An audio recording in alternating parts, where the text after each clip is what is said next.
என் வாழ்க்கையில் நடந்த ஒரு சின்ன கதை சொல்றேன். ஏற்கனவே சொல்லியிருப்பேன். அந்த கதை வந்து ஒரு சில நிமிடங்கள்ல சொல்றேன் கேட்டு. அந்த காலத்துல இந்த டிவி டெக் எடுத்துட்டு வந்து போட்டு தான் வீட்டுல படம் பார்ப்பாங்க. ஏதாவது வீட்டுல திருவிழா, பெஸ்டிவல், இல்ல ஊர் திருவிழா, இந்த மாதிரி காலங்கள்ல தான் அந்த டிவி டெக்கை வாடகைக்கு எடுத்து வருவாங்க. எல்லா வீடுகள்லயும் அப்பெல்லாம் டிவி இருக்காது, இல்ல இந்த டெக் இருக்காது, கேசட் போட்டு பாக்குற அந்த டெக் எல்லாம் இருக்காது. இந்த திருவிழா காலங்களில் வாடகைக்கு எடுத்து வந்து போடுவார்கள். ஒரு தடவை திருவண்ணாமலையில் அந்த மாதிரி ஒரு ஏதோ ஒரு திருவிழாவோ இல்ல வீட்டுல ஏதோ ஒரு ஃபங்க்ஷனோ நந்தனார் படம் திரைப்படம் கொண்டு வந்து திரையிட்டாங்க. எனக்கு அந்த நந்தனார் படத்தை திரைப்படம் பார்த்து ஆஹா கனிந்து உருகி, ஆனா அதுக்கப்புறம் பெரிய புராணத்தை முழுசா ஒரிஜினல் பெரிய புராணத்தை படிச்சப்பறம் தான் தெரியுது நந்தனார் திரைக்கதையில வர்றது எதுவும் பல விஷயங்கள் பொய் அப்படின்னு. நீங்க எல்லாம் தெரிஞ்சுக்கணும், நந்தனார் திரைப்படத்திலே காட்டப்படுகின்ற அந்த பிராமண எஜமானர் உண்மையா ஒரிஜினல் மூல பெரிய புராணத்தில் இல்லை. வில்லனே அங்கு இல்லை. எத்தனை பேருக்கு இது ஷாக்கா இருக்குன்னு தெரியாது. தயவு செஞ்சு கொஞ்சம் பெரிய புராணத்தை போய் புரட்டி பாருங்க, நந்தனார் கதை புரியும்.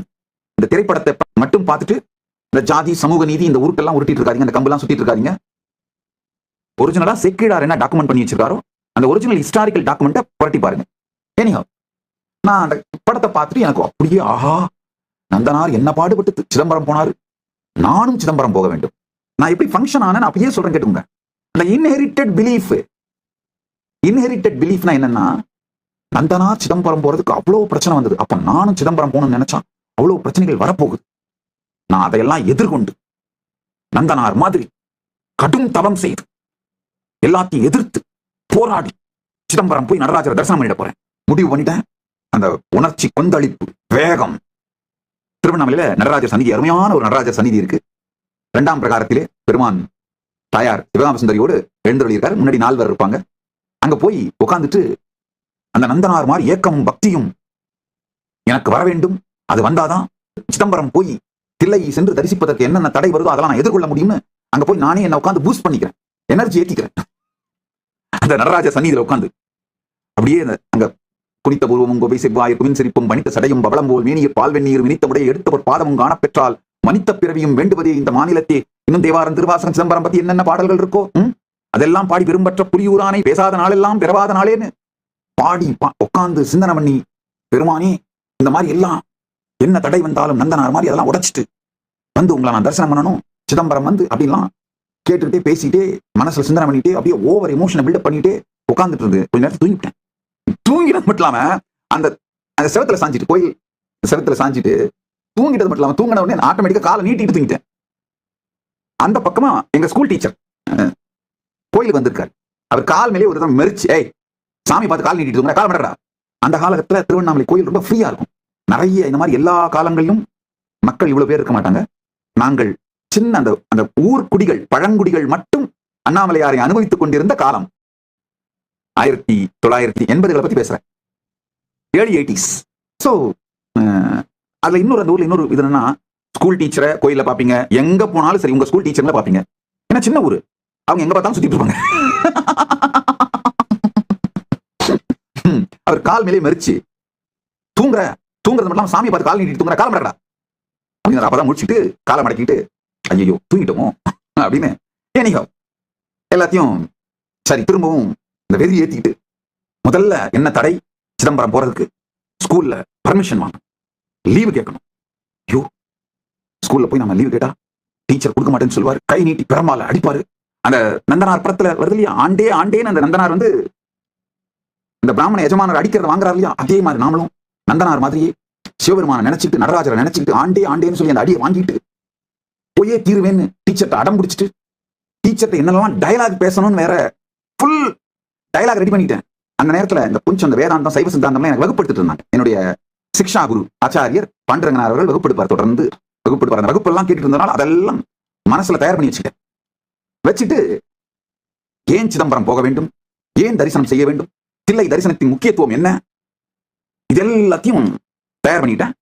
அந்த டீச்சர் நான் யார்கிட்ட போய் பர்மிஷன் கேட்கணும், அந்த டீச்சர் சைவ வேளாளர்.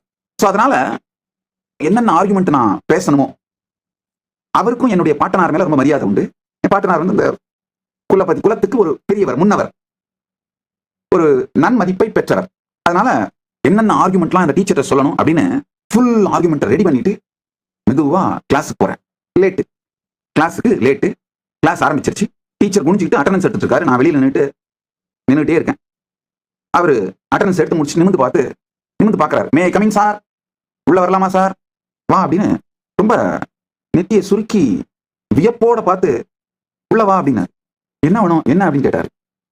நான் தான் ஃபுல் ஆர்குமெண்ட் ரெடி பண்ணி வச்சிருக்கேன்ல சார், நான் சிதம்பரம் போகணும் சார், நந்தனார் படம் பார்த்தேன் சார், அதுல இருக்கிற மாதிரியே நந்தனார் என்ன பாடுபட்டாலும் சிதம்பரம் போய் தரிசனம் பண்ணாரு சார், படாத பாடுபட்டு இருக்காரு, கஷ்டப்பட்டிருக்காரு, அதே மாதிரி எப்பாடுபட்டாலும் என்ன பிரச்சனை வந்தாலும் நான் சிதம்பரம் போய் நடராஜர் தரிசனம் பண்ணணும் சார். அந்த நந்தனாரை அடிச்ச மாதிரி நீங்க என்ன வேணா அடிங்க சார், நான் வாங்கிக்க தயாரா இருக்கேன், ஆனா சிதம்பரம் போறதுக்கு பர்மிஷன் கொடுங்க சார். கையை நீட்டிட்டு வேற ரெடியா, மனசுக்குள்ள அந்த மைண்ட் வாய்ஸ் ரெடி ஆயிடுச்சு. ஆண்டேன்னு சொல்றதுக்கலாம் அந்த டீச்சர் கோல் எடுத்து, இல்ல அந்த காலத்துல ஸ்கூல்ல எல்லாம் கோல் இருக்கும், கோல் எடுத்து கையில வைக்க மண்டமிலே ஒண்ணு போட்டு, தருதரம் பிடிச்ச நாய, உன்னுடைய கிளாஸ் டீச்சர் இப்ப வேற, நான் போன வருஷம் உன் டீச்சர்ரா அப்படின்னா என்ன அர்த்தம்னா, ஸ்கூல் ஆரம்பிச்சு 3 மாசமா ஸ்கூலுக்கே போல, அதனால என் கிளாஸ் எதுனே எனக்கு தெரியாது, போன வருஷம் யாரு டீச்சரோ அந்த கிளாஸ்ல போய் நின்றுட்டு இருக்கேன், போன வருஷமே உன்னை என் கிளாஸ்ல இருந்து டிரான்ஸ்பர் பண்ணிட்டாங்கடா, ப்ரமோஷன் ஆகி நீ வேற செக்ஷன்டா, நான் உன் டீச்சர் இல்லடா அப்படின்னு மண்டை மேலேயே போட்டாரு. எனக்கு ஐயோ சே, ஏன்னா நான் ரொம்ப ஹீரோயிக்கா ஆர்குமெண்ட் எல்லாம் ரெடி பண்ணிட்டு போனேன், இப்படி மொத்தமும் ஃபெயில் ஆயிருச்சு, புஷ்ன்னு போயிருச்சு, என்னடா இது கிளாஸ் மொத்தமும் ஓன்னு சிரிக்கிறானுங்க. ஏன்னா நான் அங்க ஒரு பெரிய ஹீரோயிசத்தை டெமான்ஸ்ட்ரேட் பண்றதுக்காக ரெடி பண்ணிட்டு போறேன். நான் படிச்ச சைவ சித்தாந்த வேதாந்தம், நான் மரபு பாடம் கேட்டேன். சித்தாந்த சாஸ்திரம் திருவாவூர் ஆதீனத்தோட 14 நூல்கள், வேதாந்த சாஸ்திரம் கோயிலூர் மடத்தோட 16 நூல்கள். இதுதான் தமிழ்ல மரபு பாடம் சொல்லுவாங்க. அதுக்கப்புறம் சம்ஸ்கிருதத்துல தனியா பிரஸ்தானத்தையும் ஸ்ரீகண்ட பாஷ்யம் படிச்சுட்டு இருந்தோம். மரபு பாடம் கேட்டேன். ஸோ நான் கேட்ட சித்தாந்த வேதாந்த பாடங்கள்ல இருந்தெல்லாம் ரெஃபரன்ஸ் எடுத்துக்கிட்டு தயாரா போனா பாத்தியார் மண்டை மேலேயே போட்டு தருதரம் பிடிச்ச நாய, நான் போன வருஷம் உன் டீச்சர்ரா, இந்த வருஷம் உன் கிளாஸே வேறடா போடா. மொத்த கிளாஸும் சிரிச்சிருச்சு, அசிங்கமா போச்சு. அப்பதான் எனக்கே ஞாபகம் வருது, 3 மாசமா ஸ்கூலுக்கே வரல, நான் படிச்சேன், பாஸ் ஆன, சர்டிபிகேட் வாங்கினேன்னு சொல்லிக்கலாமே தவிர ஸ்கூலுக்கு போனேன்னு சொல்லிக்க முடியாது. அதான் உண்மை. ஒரு வழியா இது மொத்தமும் ஃபெயில் ஆயிடுச்சு, மொத்த பிளான் ஃபெயில் ஆயிட்டனால திரும்ப வந்துட்டு என்னடா இது, எந்த பிரச்சனையுமே இல்லையா, சிதம்பரம் போக வேண்டும் என்கின்ற அந்த நோக்கத்தை விட பிரச்சனைகள் அதை ருசித்து ரசித்து அதற்கு தீர்வு காண்பது, இந்த நவரச உணர்ச்சி கொந்தளிப்புகளின் அதன் மீது இருக்கின்ற ரசனை அதிகமா இருந்திருக்கு. இந்த நிகழ்ச்சியை இப்ப பார்க்கும்பொழுதுதான் எனக்கே புரியுதுங்க, ஆஹா எதன் மீது நமக்கு ரசனை அதிகமாக இருக்கிறது அப்படின்னு. அதுக்கப்புறம் என்ன பண்ண, அப்பவும் உடல கட்டாயம் பிரச்சனை வரும், வராம எப்படி போகும், ஏதாவது ஒண்ணு இருக்கும், நான் பாரு அதை எப்படி தீக்கிரம் பாரு, நந்தனார் மாதிரி நின்று தீக்கிரம் பாரு. அட நந்தனாருக்கு நிஜமாவே பிரச்சனை வந்தது தீத்தாருங்க, இங்க இன்ஹெரிட்டட் பிலீஃப் எனக்கு வந்தே தீரும் அப்படின்னு கடைசியில போய் தாத்தா கிட்ட போய் நின்று, என்னுடைய பாட்டனார் தான் பிராக்டிகலா என்ன வளர்த்தவர், தந்தை எல்லாரையும் விட, தந்தை தாய் எல்லாரையும் விட தாயாருடைய தகப்பன் பாட்டனார், அவர் தான் என்ன வளர்த்தவர். அவர்கிட்ட போய் நின்ன, தாத்தா சிதம்பரம் போகணும், நான் அது ரெடியா இருந்தேன், வேற அவர் ஏதாவது சொல்லுவாரு, நாம அதை ஆர்கியூ பண்ணணும், அதெல்லாம் ரெடியா இருந்தேன். அவர் ஒரே வார்த்தையில அவருடைய கூடயே அவருடைய பிசினஸ் பார்ட்னர், அவங்களும் ஃபேமிலியே தான், அதான் இந்த சைவலாளர் குடும்பங்கள்ல இருக்கிற ஒண்ணு, பக்கத்து வீட்டுக்காரரே நண்பரா இருப்பாரு, ஃபேமிலி பிசினஸ் பார்ட்னரா இருப்பாரு, ஃபேமிலியோட மல்டிபிள் விதங்கள்ல ரிலேட்டிவா இருப்பாரு, நாம ஏதாவது ஒரு பிசினஸ் பண்ணா அதோட கஸ்டமரா இருப்பாரு. இந்த மாதிரி எல்லாமே அந்த 4-5 தெருக்களுக்குள்ள முடிஞ்சிரும் மொத்த வாழ்க்கையும். அந்த மாதிரி டைட் நிட் ஃபேமிலி. அவரை பார்த்தேன், சங்கர நமக்கு சிதம்பரத்துல மடம் இருக்கு பாரு, சிதம்பரத்துக்கு சேவையாளர்களுக்கு மடம் இருந்தது, அது மட்டும் இல்லாம நம்ம ரிலேட்டிவ்ஸும் உறவினர்களும் அங்க இருந்திருக்காங்க. அந்த மாமாக்கு ஃபோன் பண்ணி பையனை கூட்டு வர சொல்லுப்பா, பாதுகாப்பு சேஃபா போயிட்டு வரட்டும்பா, மடத்தையும் தங்க வச்சு கோயிலையும் தரிசனம் பண்ண வச்சு மடத்தையும் பார்த்துட்டு கூட்டு வர சொல்லுப்பா. ஒரே வார்த்தையில முடிச்சிட்டாரு. அந்த காலத்துல ட்ரங்க் கால் புக் பண்ணி பேசணும், எஸ்டிடி கிடையாது, ட்ரங்க் புக் பண்ணி பேசி அரேஞ்ச் பண்ணிடுப்பா அப்படின்னு முடிச்சிட்டாரு. எனக்கு புஷ்னு போயிருச்சு. ஏன்னா நான் சிதம்பரத்தை விடவும் நந்தனார் எதிர்கொண்ட பிரச்சனைகளைத்தான் எதிர்பார்த்து கொண்டிருந்தேன். என் முகத்துல அப்படியே புஷ்னு போயிட்டு ஏமாந்துட்டேன். தாத்தா குனிஞ்சு கணக்கு எழுதிட்டு இருந்தது நிமிந்து பார்த்துட்டு என் முகத்துல ஏமாந்து போன இருக்க அந்த பேச பார்த்துட்டு, ஏண்டாக்கண்ணா என்ன நீ போகணும்னு கேட்ட போயிட்டு வந்து சொன்ன, வேற என்ன பிரச்சனை, எனக்கு என்ன சொல்றதுன்னு தெரியல. இல்ல தாத்தா நீ வேணான்னு சொல்லுவ, ஏதாவது அதுக்கெல்லாம் என்னென்ன காரணம்லாம் சொல்லலாம், என்னென்னலாம் சொல்லி உன்னை நான் பணி வைக்கணும், உன்னை நான் உங்ககிட்ட இருந்து அனுமதி வாங்கணும் ரொம்ப தயார் பண்ணிட்டு வந்தேன், நீ இப்படி ஒரே வார்த்தையில் சொல்லிட்டியே.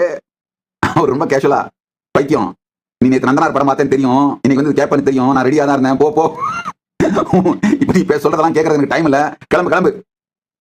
ஒரே வார்த்தையில முடிச்சிட்டாரு. அதுக்கு பிறகு சிதம்பரம் அழைத்து சென்றாரு. சிதம்பரம் கூட்டு போனாங்க. போய் பெருமான தரிசனம் பண்ண, இந்த மடத்துக்கும் போயிருந்து அங்கேயும் இருந்துட்டு தங்கிட்டு எல்லாம் தரிசனம் எடுத்து திரும்ப வந்தேன்னு வச்சுக்கோங்க.